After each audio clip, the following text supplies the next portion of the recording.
Well, thank you for coming and agreeing to sit with us for the interviews. We have a wide variety of people, and your experience was certainly different from most others. When did you come to Deep River, and where did you come from, and why? My father, he was the youngest son in the family, and the family in Finland had a large tract of land, and they had a construction business and a sawmill, and they built homes on their land and would sell them, and building subdivisions, in other words, Uh-huh. this sort of thing.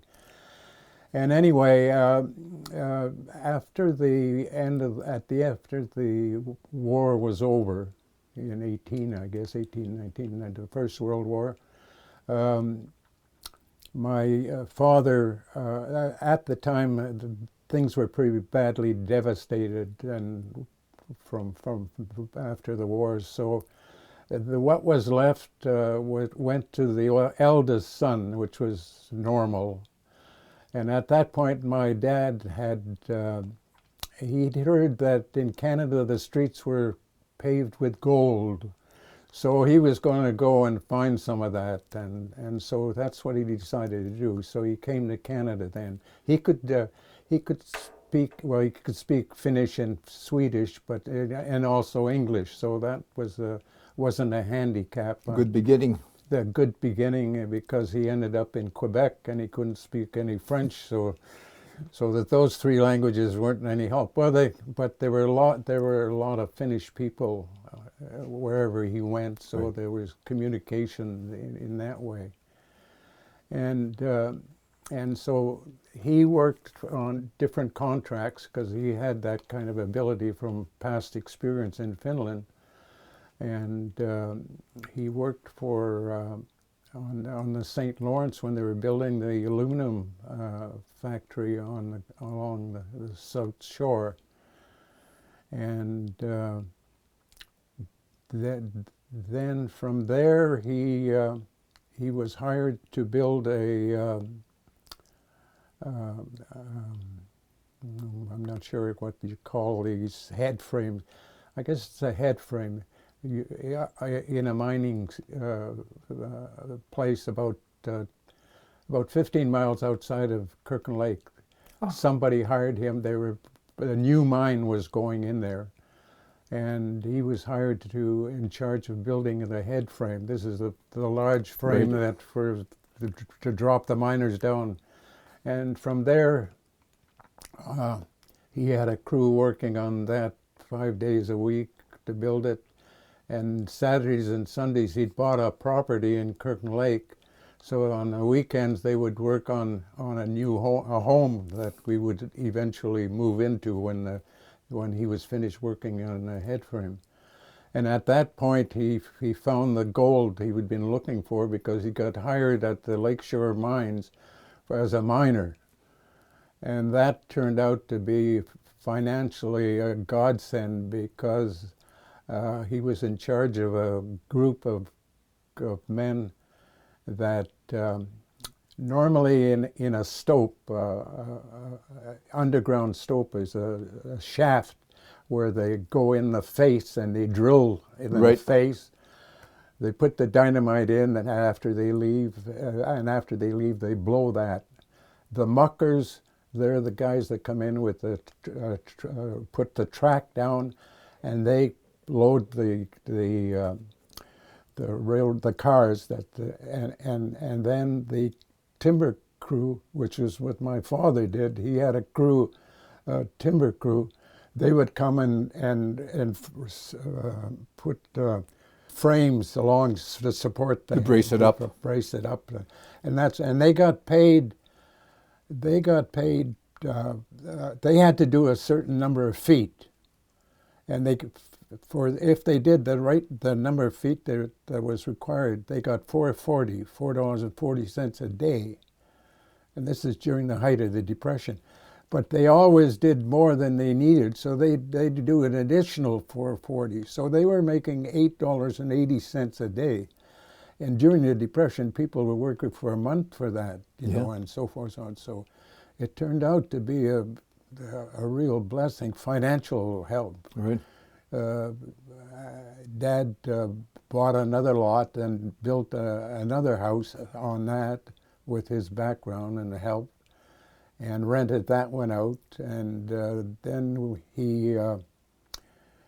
he got some fellows to fell some trees on some property that we had on a lake, and the logs were used to build a cottage. So we ended up with, you know, 2 homes and a cottage at Round Lake and a car during the Depression. So relatively speaking, we were well off by that standard Right. at the time. Yeah. And anyway, during that period, as time went by, the gold started to disappear, and there were some of the mines closed gradually, one after another. And just at around that time, Harry Dixon, who was the superintendent in Quebec, who my father had worked for, he called my father in Kirkland Lake and said that he was responsible for constructing a dam in Ralston. So he needed carpenters, and he needed a foreman. So he convinced my dad that he should do this. So in the process, it was a good time because the Lakeshore Mine was getting near its end anyway. Right. So he managed to sell the rental home, and he sold the cottage, and my mother and my French mother, by the way, that he'd met when he first got to Quebec, stayed behind. And I was in high school at the time. But I had worked with Dad, and everything, I enjoyed his work, and whenever I had an opportunity to help out or do work, go alongside. So I was reasonably knowledgeable about that part of the construction. So he phoned Harry Dixon and said, yeah, we're coming. Because I said to him, I'm going to take a year off school, and I'm going to go with you and see what this is all about, building a dam. So we left on September the 4th, 1947, and we went to Ralston and found Harry Dixon, and he allocated us accommodations, and he said his dad, he spoke to my dad and said, who you've got with you? Well, I was already about 6 feet tall at the time. And he says, well, my son here, he said, I thought he could be an apprentice. Harry said, with his size, he's going to be a carpenter. So that I immediately, that day, became an official carpenter for that coming year while we were there. But however, in February, Dad found out that Henry Hollow, who was in charge of the carpenters at AECL, was looking for carpenters, and specifically a carpenter foreman. So he convinced Dad to leave Hydro and come to AECL because he said, you know, once the dam is finished, you're going to be moving out, and so is the family. If you come AECL, you got a lifetime job. Right. So he convinced my father to come and join AECL, and I went along. And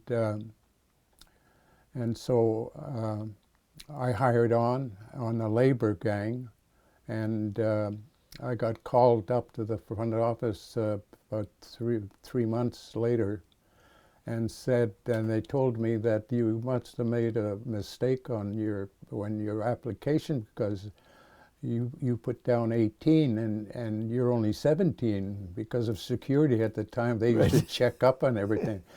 So they said, you know, we'll have to let you go, but if you want to come back after you're 18, we've got a job for you. So that time, by that point, I went back up to hydro and worked till the summer, and then went back to school. So that's how we ended up in Chalk River and Deep River at the time. Aha. So when you came back after that, did you go back into carpentry, or did you? For a while I did, yeah, because there was a company that had a contract to build the upper houses on Algonquin, and they were from Kirkland Lake. Aha. And there was a Tremblay family that owned that company, and I knew the family well because I used to hang around with the boys. So I went and seen the guy who was in charge and said, are you looking for any carpenters for the time being? So he said, actually, you want a contract? He said, the hardwood flooring in these buildings, we need somebody to put the hardwood floorings in. So I got a friend of mine, Bob Stewart, who was in high school as well at the time. We took on the contract of putting hardwood floorings in all those houses in Upper Algonquin. Aha. And from that, um, the the main attraction in town was the coffee shop. It was where everybody gathered, and that's where you could get the bite to eat and coffee and so forth. Catch the bus. Yeah, right. So that was where all the action took place. So early evening, I walked into the coffee shop and ordered a coffee, and I looked around. There was nowhere to sit because it was a very, very popular place. Everybody would go drop in and have coffee, but there were two people in the room, and one of them was Al Wheeler, who was the athletic director, worked for Jack Cropley. Oh, yes. At the time. And a stranger sitting with them. There were just two of them sitting at the table, and he waved me on. So I went and sat with them and got involved with the conversation, and then found out that this gentleman was Mr. Rex Bailey. Aha.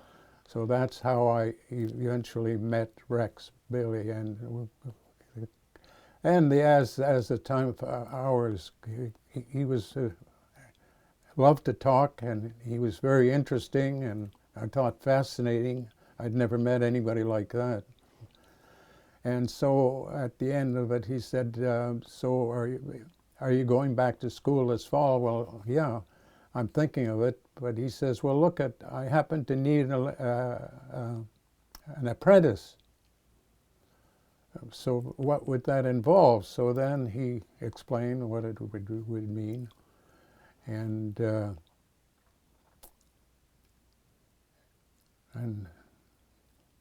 did that go there? So he said, well, we have to, because of the circumstances, the way that things work at the plant is we have to advertise Post the job. Post the job. But he said, this is going to save me all the interviews, and then, as far as I'm concerned, well, I'll give you an opportunity. So about 6 months later, I got a phone call saying that to come in and AECL and apply and so forth. So I had the job. So I had an interview with Dr. What was his name? And it wasn't Hugh Carmichael. He became our branch head, but there was somebody above him that actually interviewed me and approved, right, whatever. Through the chain, yes. Yeah. And then went into the glass-blowing shop for the first time, and Rex showed me around and what he would teach me, and he said, we'll try it. We'll try out for 6 months, and if I think you're wasting your time after 6 months, you can walk. So I did walk 35 years later. And that's really how a Uh-huh. freakish thing like stopping for a cup of coffee Right. affected my whole life from that point on. Yeah. Rex was quite the character. I mean, Oh, oh, he was involved in so many things, and there's so many stories around town oh, about him. And oh, yeah, right. yes, okay, Yeah, I've got a couple of pictures of Rex that I found. good, fine. Yeah, We'll yeah. include those into our discussion. Um, when I was looking a little bit on some of the things that was involved with the glass blowing, I'd always considered glass as sort of a material. And then I discovered in something that you had been interviewed that there were about 8 different kinds of glass that you eventually ended up. Yeah. You tell us a little bit about Yeah, right. what are some of the more difficult things, how you use some of them and how others are, and Well, I did this interview for somebody just as I retired, I think. But I might, if you don't mind my reading, sure, what no, yeah, no. right.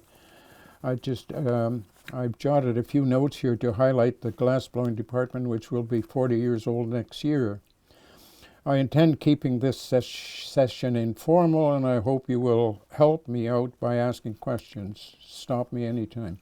Glassblowing is a very visual type craft, art profession. It is much like blacksmithing in that talking about it isn't all that interesting, whereas seeing the man working is. I have been doing this for almost 35 years and still find it fascinating. Why here for 35 years? Some of the glassware that we have constructed here has never before been built. The variety of work is continuously challenging, and the company has been willing to allow us to further our education and knowledge in the craft by allowing us to travel all over North America to learn the latest techniques. There are presently approximately 40 professional scientific glassblowers in Canada. When I started, I was the 13th in the country. And Mr. Sullivan was the first glassblower here at the plant, and he worked here from 46 to 48. He then moved to Toronto. Due to the shortage of glassblowers, the company was forced to wait 10 months before they were able to hire Mr. Rex Bailey, a Welshman who had just completed some work in Persia. He arrived in summer of 49, and I started as his apprentice in February 51. What's interesting here is he left Wales to come to Canada, and my father left Finland to come to Canada, right. and they both end up at ACL after all those years. Yes. You know, what a coincidence. Yeah, you different know. paths, but Yeah, same end point. yeah. At the time, the only way one could become a glassblower was to take the appropriate training under a master glassblower. I was taught and trained under the English Guild system and served 7 years as an apprentice. Beside the normal training that I received at ACL, which consisted of written, verbal, and manipulative exams, I received further training by attending courses at Alfred State University in New York over a 4-year period, and numerous courses offered by the American Scientific Glassblowers Society in various American locations. What's interesting here is that just prior to my starting work with Rex, the American Scientific Glassblowers Society was formed. And up until that time, if you worked in a glass shop and a stranger walked in that glass shop, whoever was working there stopped. They didn't want to have them see what you were doing. If you weren't the son or grandson or something, it was kept in the family. Closed shop. Right. And the Americans changed that. They decided that to spread the knowledge that was available and to form a society. And it was a real godsend that it arrived just about the time that I was there. So I became a member, and Rex, we became members of the society, which opened up that position to we were able to attend every year. They had a symposium every year that we attended. So, and then glassblowers from all over the United States would attend the symposium and present a paper on some of the work they were doing. The amount of information that was available was mind-boggling because it was all printed and we got a copy afterwards. And I was also a member of the British Society as well as the American Society, and a charter member of the Canadian Society at the time. Is that perhaps where the Dow Corning facilities really got going in through there? That's right. I've spent numerous trips there at Corning, New York. Yeah. You may be interested in knowing that the starting salary at the time for my apprenticeship was $1,540 annually, or 53 cents net, twice a month. I worked with Mr. Bailey for 25 years until his retirement. Since that time, I have taken on the department. Now have Mr. Darcy Doering, who is at a fourth-year apprentice working with me. The purpose of the glassblowing department is to provide custom glassware or modify existing glassware, primarily for the chemical, metallurgical, biological, medical department. Normally a scientist, technologist, or technician will come to the shop with a preconceived idea of the type of apparatus that is required to conduct a certain experiment.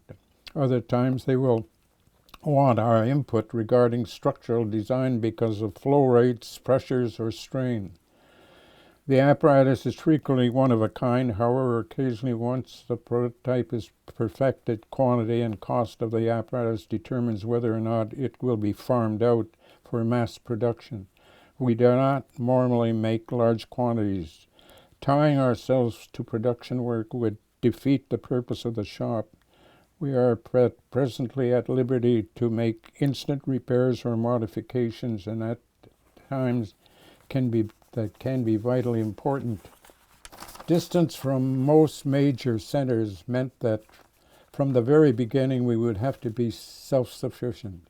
As a result, we have over the years acquired a variety of glassblowing equipment that enables us to construct pretty well anything that is requested. We have fabricated liquid nitrogen dewars 3.5 feet tall, a foot in diameter, 10 inches ID, 8-foot water-cooled columns, 5-inch OD for catalyst studies, distillation apparatus, diffusion pumps, micro-apparatus, electron tubes, glass-to-metal seals, drilled accurate holes down to 20 thou, and grind, cut, and polish glass. We can theoretically make just about anything that is requested. Our main shop is in the inactive area. We have 3 small shops in the active area with a lathe, cut-off wheel, and various burners to enable us to repair or modify equipment. We stock 10 different kinds of glass. Most of our scientific glassware is made from borosilicate glass, whose trade name is Pyrex. We use Pyrex about 80% of the time. Its melting point is 850 C and really melts with propane and oxygen flame. About 15% of the glass we use, whose trade name is Vicor quartz, is of much higher melting temperature, 1500 degrees C to 1670 C, depending on the purity. Hydrogen and oxygen is required to melt the glass, which is 96 to 97% pure silica. Use of dark welder's lens are required to protect the eyes. Normally for melting pyroxidinium lens, it has cerium oxide in glass, are used, which cuts down the bright sodium glare and allows you to see the glass melting. The other 5% of glass that we use is normally used as intermediate glasses to join to various metals such as covar, nickel, cobalt, iron, moly, stainless, copper, or from pyrex glass to quartz glass. Our glass comes in the form of tubing or rod 4 feet long. We stock tubing from 2 millimeters to 150 millimeters, and rod from 2 millimeters to 40 millimeters.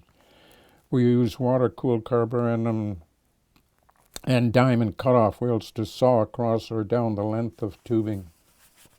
The main shop has 2 small and 2 large lathes for holding glass, a vertical lathe for special applications, vertical sealing head, circular revolving grinding table for flat grinding, wet grinding and polishing machine, and an ultrasonic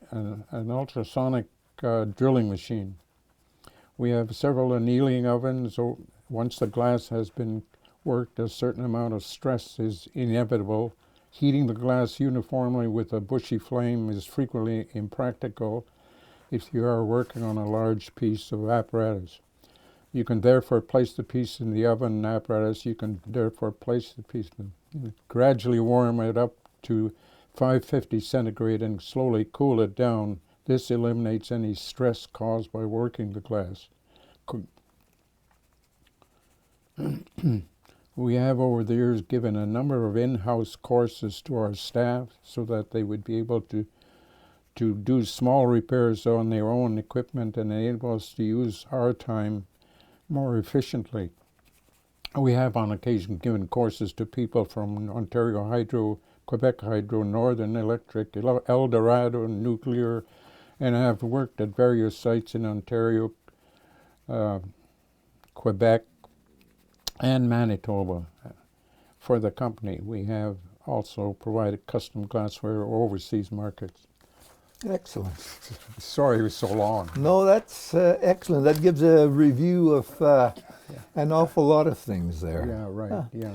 One of the things when I've ever watched glass blowing exhibitions going on, and I've been at a Dow, etc., is my concern, if I ever tried it, that I would get badly burned. Is that a problem that glass blowers learn very, very quickly and very, very early, or? There's some insurance companies rate it as being highly dangerous, comparable to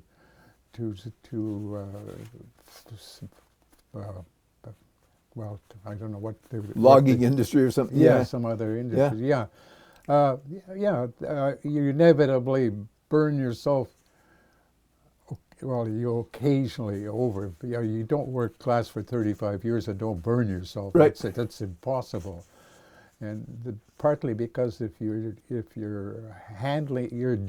making something, and suddenly you have to move it, and you instinctively don't let it fall, and you grab a hold of it, touch it, and burn yourself. And this happens, this sort of. But I never, neither one of us ever experienced anything except the noise. The first 14 years we were there, we didn't wear ear protection, and so we had. And I found that I was repeating myself, and so was Rex. And so finally, we had the health people come in and do a test to find out what the decibel level was for the burners. Our big burners for melting glass were running up to 120 decibels, which is comparable to standing beside a jet engine. Yeah. And so we weren't wearing any protection up until that. So from that point on, we wore. Right. But the damage had been done. 14 years of that, sort of thing. So when I retired. It was suggested that I should try to get hearing aids, So I did, and I went through the procedure of going to Ottawa and Toronto to have the tests. And it was quickly determined, there was no question about it, that I would fall under the Workmen's Compensation Act. And so from that period on, I've been wearing hearing aids, but it's been totally covered. The cost has been totally covered by. Right. Something I had never considered that was one of the hazards of glass blowing. Yeah, right. Yeah. Yeah.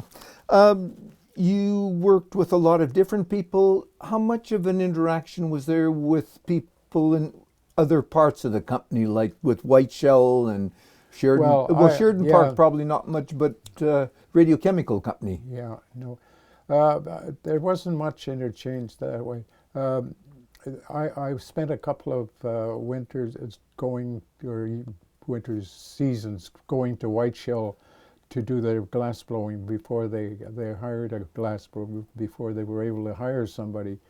Uh, and so I would take the train and go out there and spend a week, take orders, and do whatever work I needed to do there, take orders on what something else that they wanted, and bring that back home. And then when I went, I would ship that back out there, and vice versa. And then over a period of a couple of winters, I spent traveling back and forth over there. But the thing was, sometimes we got into a situation which I'd never done before, and particularly with trying different metals. But I knew somebody in Chicago from past experience, having spent time there. I'd just get on the telephone and I'd phone him and talk to him, and he would tell me what the secret was. And this was, invaluable to have that. So this was the glass to metal joints of some type. Yeah, that's Yeah. right. And he would provide that information for me. It was wonderful. Okay, so But that was one of the advantages of going to these symposiums, Right. and getting to know these people who they were there, particularly the specialists, right. And that was So it switched over from being family secrets into being a community of right, right, exactly. of people helping each other out. Absolutely, it was Yeah. wonderful. Good. Major benefit. Any particular one or two jobs that you can remember that were very, very testy and very, very difficult? I thought this was interesting because it placed the value of our ability for the company. This is from Dr. Gerald Dalling, Glass Blowing Assistance 99 Molly program. Late in January of this year, a shipment of large 15-centimeter glass headers used in the processing of molybdenum 99 was received from RI Total Glass Blowing Incorporated of Montreal. On unpacking, it was discovered that 18 of the 22 headers were damaged. There was no time to return the headers to the supplier for repairs without severely restricting 99 moly production. When John Wesanko was contacted, he agreed to repair several of the headers immediately to keep the 99 moly production on schedule. Without the availability of the on-site glassblowing shop and the cooperation of the glassblowing staff, severe disruption of 99 moly production would have resulted. Please extend to your glassblowing shop staff my sincere appreciation for their full and immediate cooperation in this emergency situation. But that was a big... rush, yeah, important yeah, part of the sort chain there. That was part of the job, Yeah. People were, after they got a piece of equipment working and it was satisfactory, and some of them would take the trouble of writing and expressing their thoughts, and, Right. their thanks, and it could be just a doctor. In this case, it's the technologist Jim Den Hartog, Oh yes. and he worked for John Butler. Anyway, he worked for John, but he wrote the piece of equipment that he designed and that I built was a real challenge. And virtually all the experimental equipment used in the isotope exchange section of the physical chemistry branch is made from Pyrex. Using glass allows us to observe our experiments and use complex equipment not possible with steel. We depend on John Wesanko for assistance in the design of this equipment and in its construction. His extensive knowledge of glass is indispensable to us. Without his diligence and patience, our catalyst development program would not be as advanced as it is today. We deal with large volumes of hydrogen at flow rates up to 30,000 liters per hour in the presence of our PT catalyst. A possible ignition source. That was something that could be dangerous. Safety is of paramount importance and is directly dependent on his skills and his never-failing pride and the care he takes in the construction of glass equipment. In the 11 years that our program has existed, we have never had breakage or faults attributable to his work. A recent example of a very complex glass H2O isotope exchange system to which John contributed in the design stage consisted of a large hydrogen saturator, H2D2 exchange reactor, and water gas separator, a preheater. The saturator section contained 3 concentric tubes connected by ring seals, the largest tube being 15 centimeters in diameter. A further requirement was that the middle annular ring had a rather narrow dimensional tolerance.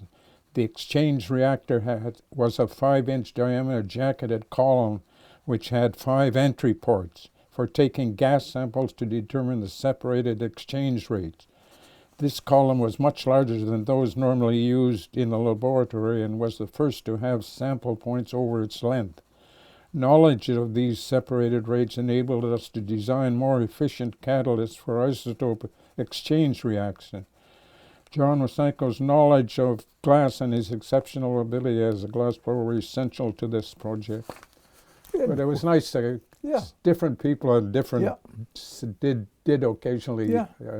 But it was our job. We weren't looking for it. We were doing our job. But it was always nice to have some comments like that. Some feedback, that's right. Yeah, good. Well, obviously you've had an awful lot of things that you've been involved in. You, I think, mentioned at the very beginning that you've now been retired for 39 years. You retired when, exactly? Started work 51 and 86. Yeah, 86, that's right. But you haven't stopped living. You have been a very, very active. You grew up in the outdoors up north, and you were an outdoors person. Very much so. I retired 5 years before my wife retired. My wife, at 40 years old, she was a teacher, special ed teacher in the county, and she found that the lack of speech therapists in the county was terrible, and she approached the board and presented her findings, and the alternative was to actually hire somebody as a speech therapist, and they agreed to let her go back to university and become a speech therapist. So she chose different programs in Canada and one in Florida. So she chose to go to Florida for a year, 12 months. The reason was that most of the ones in Canada, it was a 2-year course, whereas the one in Tampa, Florida was a 1-year course, but you had to go for 12 months. So that's the one she chose, and the board agreed. So she went, and I was retired. I'd been retired. Then I retired for 5 years. I was retired for 5 years before she. She went and got her degree, right, and brought it back, and then she became the county speech therapist. And then when I retired, she was really enjoying her job and didn't want to retire, so she wanted to continue because she felt she was really contributing a lot. Right. So she continued working for another 5 years before she retired. So she actually taught for 35 years. And in the meantime, I had a lot of free time on my hands because she was go to work and I was retired. So I started. One thing I had never run. I was not a runner. I always envied people who could run. So one year when I was the year or two, a year or I guess a year or 2 years after I retired, I started running in the spring and kept running all summer. I decided that I was going to run the Toronto Marathon. I had never run anything in my life, but anyway, so I started right away. As soon as the snow was gone, I started running, and I kept running until September time, when the Toronto Marathon was on, and a friend and I went to Toronto, and he accompanied me, and I ran the Toronto Marathon that fall. Following that, I read about an article in a magazine about a company in England that were looking for 15 people being aged between 25 and 35 years old to go on a safari from England over a 6-month period and ending up in Nairobi in Kenya. So it sounded absolutely fascinating. They were going to do this overland trip from London, England, and end up in Nairobi in 6 months. So there was the cost was so substantial, but anyway. So I filled out the application, but I didn't put my age down. So I sent the money, and then I flew to London when it came time, and arrived on the assumption that once I got there, they wouldn't send me back, So that's exactly what happened. It turned out that it was 2 years after I had done the Toronto Marathon, and I had continued running for exercise. So I felt I was in good enough condition to compete with the younger crews, And as it turned out, I was probably the best condition of anybody on that. There were 15 people on that truck. One truck, an old Bedford Army truck that had been refurbished, that started in London and crossed over at Malaga. Went to Malaga, Spain, and crossed over to Africa there at where do you cross the airport across the runway.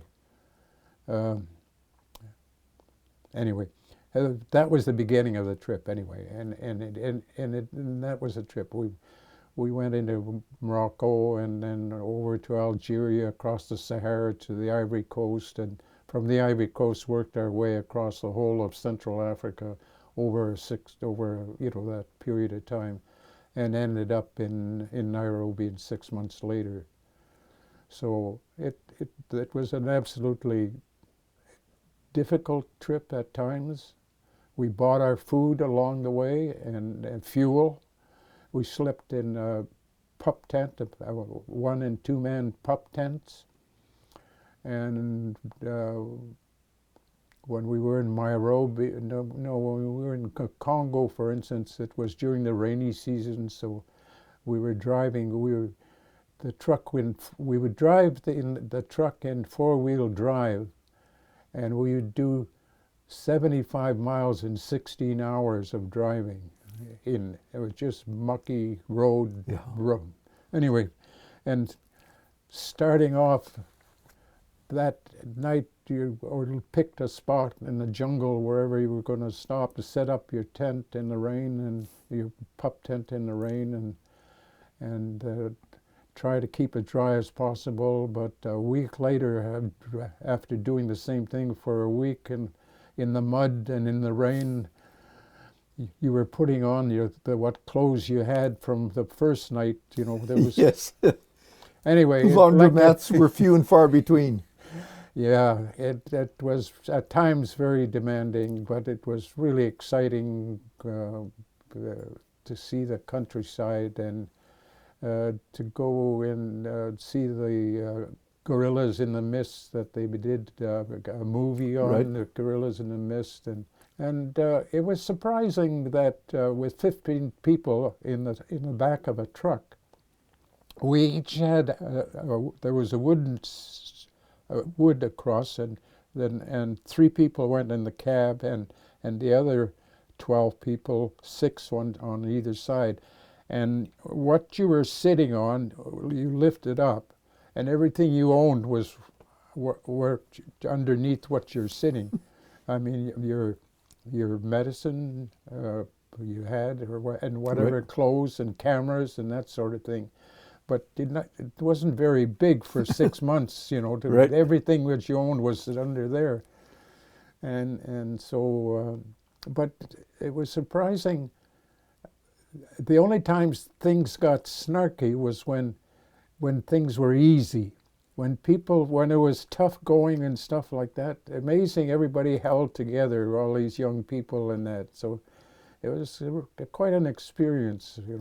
And so when we got to Nairobi, Irma flew out. It was in June, end of June or July, I guess we got there.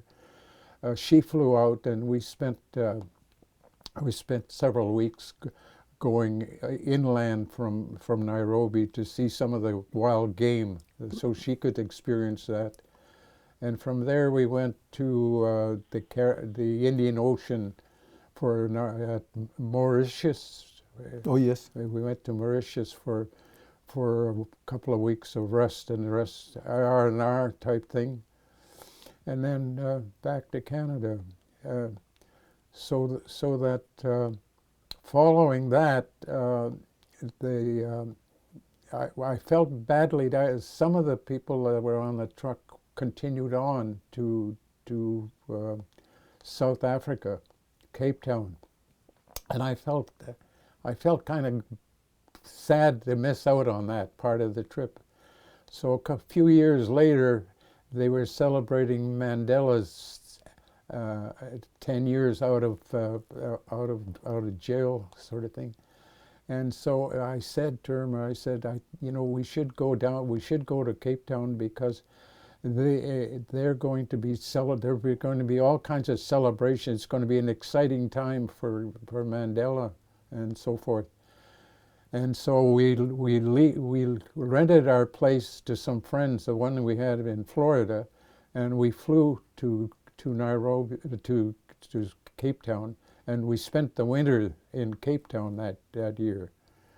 And it was well worthwhile because it was so exciting. Everybody was exciting. There was so much happening, and not only was the best restaurants and a good meal with a good bottle of wine, and was like for $20 for the two of us. That part was really really pleasant. So what happened was 4 years later, I said to Irma, it would be kind of fun to go back to Cape Town for the winter, and instead of going to Florida. And she agreed. So we flew back to Cape Town, and when we got there to the apartment, some people that were same people were in the apartment. They came down to see us, and they said things have changed since in the last 4 years. They said you have to be more careful. Don't take the buses and don't take the trains.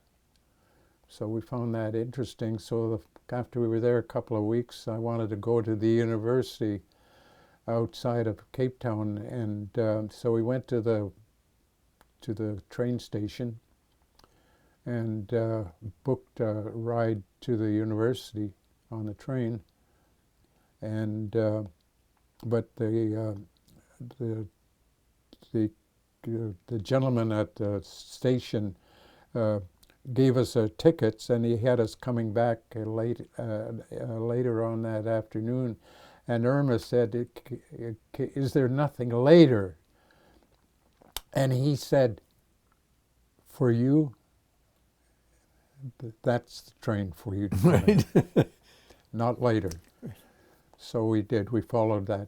However, from that point on, we took the train and we took the buses all over the Cape Town and surrounding areas, up towards Georgetown, not Georgetown, whatever, and without any trouble. We were using common sense, Yeah. spent common sense, and we had no problems whatsoever. So that was our second trip to Cape Town, and unfortunately the last one. Since Irma's had hip replacement and other problems like that, it's our long-term traveling is pretty well over, unfortunately. Well, time comes. Thank you very much for sitting down with us and telling us a fascinating story of both the early parts and the later parts of your career. Mm-hmm. And we certainly hope you've got another many years of healthy continuing both in Deep River and in Florida. Well, hopefully on my 100th birthday, I'll have found some other stuff that's been buried for 39 years currently, and I could come back and talk to you. Most certainly. Good. Thank you. Thank you.